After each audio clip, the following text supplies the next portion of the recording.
Hello, I'm Carter, and we are going to talk about 6 reasons that you might not survive living here in Evanston, Wyoming. So let's hop right into it.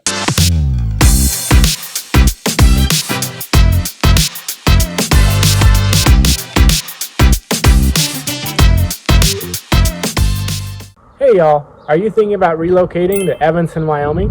Well, I got just the thing for you. My team and I have developed the ultimate relocation guide.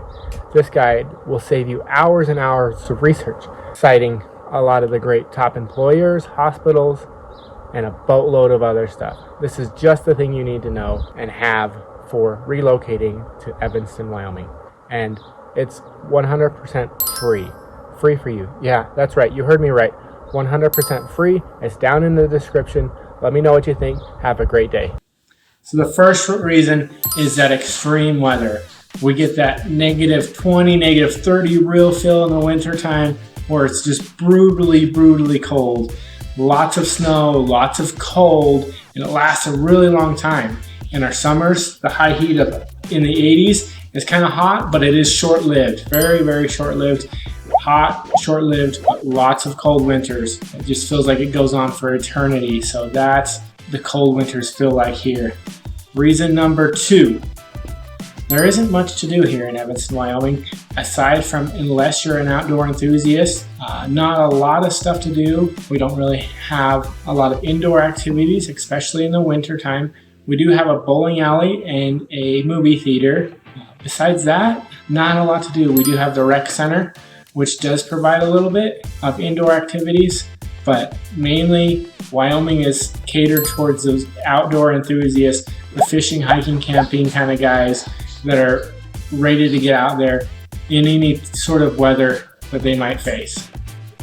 Reason number 3, personal property taxes. So property taxes on your vehicles, on cars, trucks, trailers, they're all going to be a little bit higher.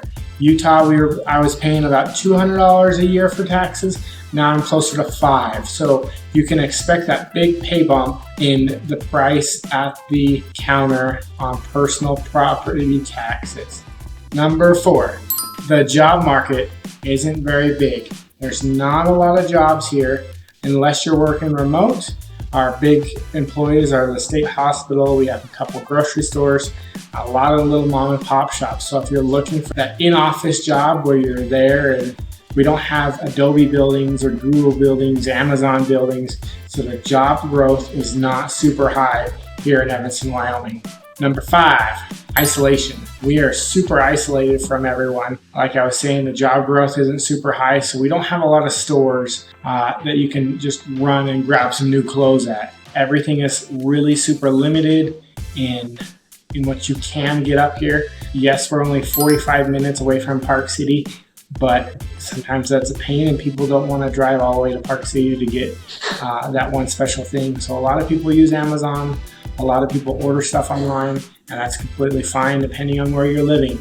If you're living in the outskirts of Evanston, it might be a little harder to get your mail, and it might be harder to drive into town when it's snowy.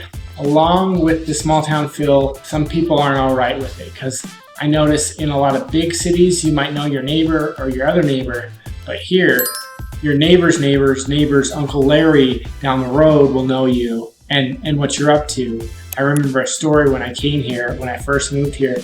I would go in to do the bank deposits for my other job, and the lady at the counter is like, "So have you found a place to live yet?" And before I could answer, the other teller says, "Oh yeah, he lives 3 doors up on the left-hand side of Barrett Avenue." I'm like, "Whoa, how do you know that?" And she said, "I watched you wash your car once." I'm like, "Whoa, even weirder." So that's kind of the weirdness you get in living in a small town, is people are going to know who you are, and if you're not comfortable with it, it might not be for you. Number 6, the extreme wildlife. We get moose in the parks. We get moose in our driveways sometimes, and deer and bears, a bunch of other wildlife, and it can be dangerous and it can be scary to people. So if you're deadly afraid of wildlife, probably not the right place for you. Last year, we actually had a lady get attacked by a deer. She actually broke a couple ribs and a vertebrae in her back because she was chasing a dog. her dog ran out and tried to attack a deer, and the deer was attacking her dog, and she came out, yelled at the deer, and the deer turned its horns and reared up on her and attacked her. So kind of dangerous. Wildlife is kind of dangerous. Just stay back, keep your distance, and be safe out there. But if that scares you too much, Evanston might not be for you. So those are 6 reasons why you might not survive here in Evanston, Wyoming. If you have any other questions, let me know. Thank you.